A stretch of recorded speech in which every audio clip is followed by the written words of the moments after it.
गर्मियों की दोपहर थी। सूरज आग उगल रहा था। हवा जैसे कहीं गायब ही हो गई थी। सारे जानवर अपनी अपनी बिलों और छांव में दुबके बैठे थे, लेकिन एक कौवा था, नाम कालू। कालू उड़ता उड़ता बहुत दूर आ गया था। उसका गला बिल्कुल सूख गया था। उसने आसमान की ओर देखा और बोला, हे प्रभु, जरा रहम करो, 2 बूंद पानी ही गिरा दो। पर बादल तो कहीं दूर पहाड़ियों पर मस्ती में थे। अब कालू के पंख भी थक गए थे और जमीन पर बैठना पड़ा। उसने इधर उधर देखा, कुछ नहीं। फिर दूर एक पुराना घड़ा दिखा, आधा मिट्टी में ढसा हुआ, ऊपर से सूखा सूखा। शायद इसमें कुछ पानी हो, यह सोचकर वो लपका। झांक कर देखा, हाँ, पानी तो था, पर बहुत नीचे।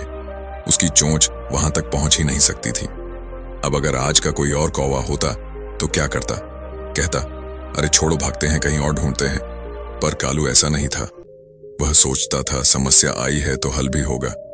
तभी उसे ध्यान आया, उसके दादाजी ने एक बार किस्सा सुनाया था कि घड़े में पानी नीचे हो तो पत्थर डालो, पानी ऊपर आ जाएगा।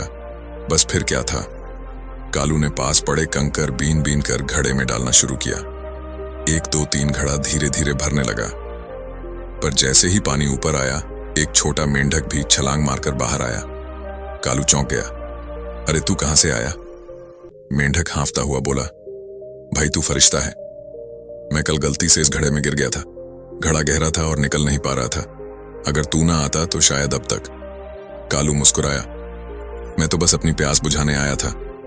मेंढक बोला, पर तूने मेरी जान भी बचा ली। अब जल्दी पानी पी ले, बहुत मेहनत की है तूने। कालू ने चोंच घड़े में डाली और घटाघट पानी पी गया। ठंडा मीठा जानदार पानी। उसके पूरे शरीर में जैसे फिर से उड़ान भरने की ताकत आ गई। उसे अब उड़ जाना था, लेकिन कुछ सोचकर वह रुक गया। उसने फिर से घड़े में झांका।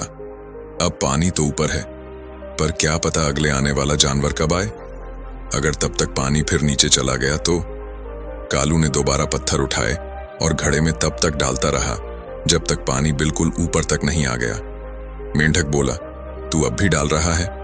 कालू बोला, मैं तो अपनी प्यास बुझा चुका, अब किसी और की बारी है। कुछ ही देर में एक बूढ़ा कौवा कांपते पंखों के साथ उड़ता हुआ आया। उसने घड़े में झांका।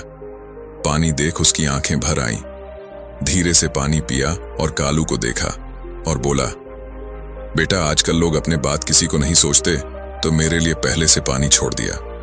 तेरा यह काम एक दिन जरूर लौट कर आएगा। फिर क्या हुआ? उस दिन के बाद कालू ने एक आदत बना ली।